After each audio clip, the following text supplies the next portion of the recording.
डगमगा गांव में वृद्ध पति पत्नी रहते थे। उनकी अपनी कोई संतान नहीं थी। उनके पास एक भूरे रंग का बेहद आलसी और कामचोर बैल था। उम्र ढलने के कारण बूढ़ी को कम सुनाई देता था। उनके खेत घर के पिछवाड़े ही थे। एक दिन बूढ़ा अपने खेत में हल चला रहा था, तभी दुमका नामक एक ठग लड़का वहां से गुजरा। वह पानी पीने के बहाने वृद्ध के पास आया। बोला, दादाजी, लगता है आपका बैल बहुत ही आलसी है। आप अपनी बैल की सारी बदन पर सफेदी मल दो, यह चुस्त हो जाएगा। फिर आप जल्दी ही अपना खेत जोत पाएंगे।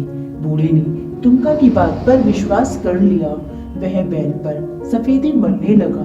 दुमका ने भी उसकी सहायता की। इस तरह भूरे रंग का बैल बिल्कुल सफेद हो गया। थोड़ी देर बाद दुमका ने बूढ़े से पानी मांगा। बूढ़ा बोला, ठहरो बेटा, मैं तुम्हारी दादी से कह देता हूँ, तुम घर जाकर पानी पी लेना। इतना कहकर बूढ़े ने कहा, अरे भगवान, सुनती हो, इस लड़के को प्यास लगी है, जरा घड़े से पानी पिला देना।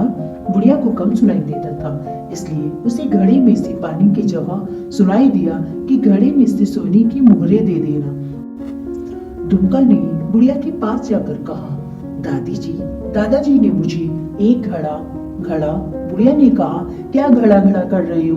घड़े में से मुहरे देने को ही कहा है ना। दुमका ने मौके का फायदा उठाते हुए कहा, हाँ दादी जी, मेरे सफेद बैल दादाजी ने खरीद लिया है। देखिए, आपका भूरे रंग का बैल वहाँ नहीं है। मेरे सफेद बैल से हल चला रहे हैं दादाजी। बुढ़िया ने उसकी बातों पर विश्वास कर लिया। उसे मोहरे दे दी। वह उन्हें लेकर भाग चला। चलते चलते जंगल में पहुंचा। तभी उसी रास्ते में एक शेर लेटा हुआ दिखाई दिया।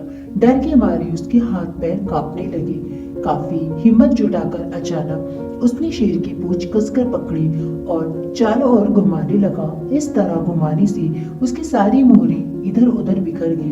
तभी घोड़े पर सवार एक आदमी उधर से गुजरा। उसका नाम था गेंदा। दुमका के कारनामे देखकर भौचक्का रह गया। उसे देखकर दुमका ने कहा, भैया आओ, तुम भी इसी तरह इसे घुमाते रहोगे तो यह शेर अपने मुंह से सोने की मोहरें उगलेगा। देखो, मेरे घुमाने से अब तक इतनी सारी मोहरें उगल चुका है।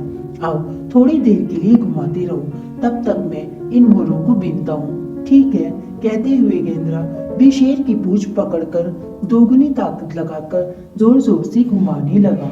दुमका ने गेंदा को उसी तरह शेर की पूंछ को घुमाते रहने की हिदायतें दी। फिर चुपचाप गेंदा के घोड़े पर सवार होकर वहां से भाग निकला। इधर जब बूढ़ा खेत से घर लौटा तो बुढ़िया ने उसे सारी बात बताई। बूढ़े को काफी गुस्सा आया। वह दुमका को ढूंढने निकल पड़ा।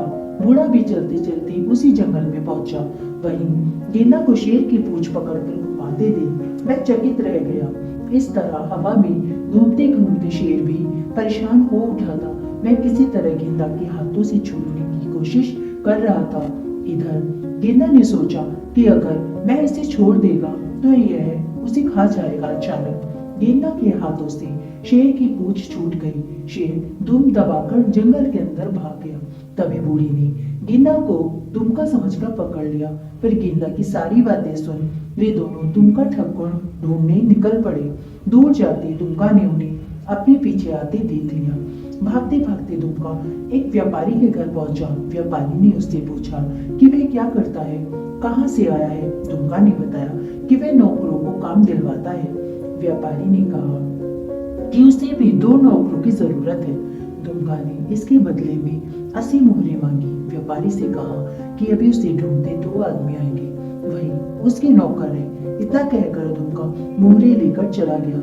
बूढ़ा और गेंदा व्यापारी के घर पहुंचे। उन्होंने जब दुमका के बारे में पूछा तो व्यापारी ने उन्हें सारी बात बताई। यह भी कहा कि अब वे 3 साल के लिए कहीं नहीं जा सकती। बूढ़े और गेंदा ने व्यापारी को अपनी बात समझाने की बहुत कोशिश की।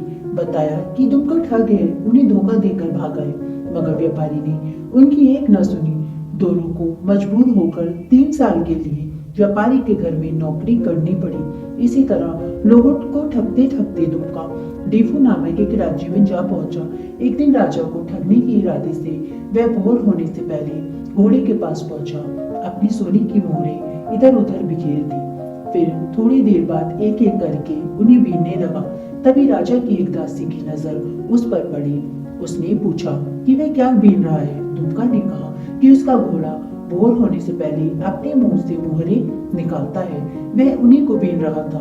दासी ने सारी बातें जाकर राजा को बताई। राजा ने दुमका को बुलाकर पूछा कि क्या वह अपना घोड़ा बेचना चाहता है। दुमका 60 मुहरों के बदले अपना घोड़ा बेचने को तैयार हो गया। राजा ने खुशी खुशी उस घोड़े को खरीद लिया। भोर होने के इंतजार में राजा रात भर सो नहीं सका। भोर होने पर भी घोड़े ने सोने की मोहरें नहीं उगली। राजा समझ गया कि उसे ठगा गया है।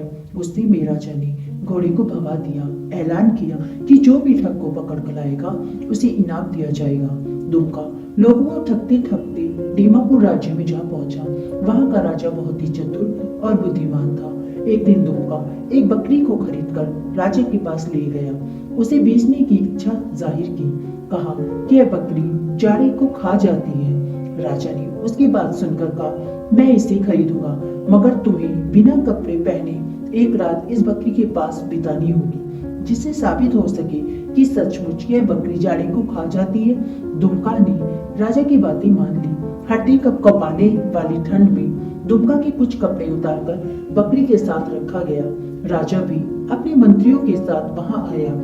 जैसे जैसे रात बीतती गई, ठंड बढ़ती गई। एक हद के बाद दुमका को लगा कि वह ठंड से मर जाएगा। उसने राजा से हाथ जोड़कर माफी मांगी।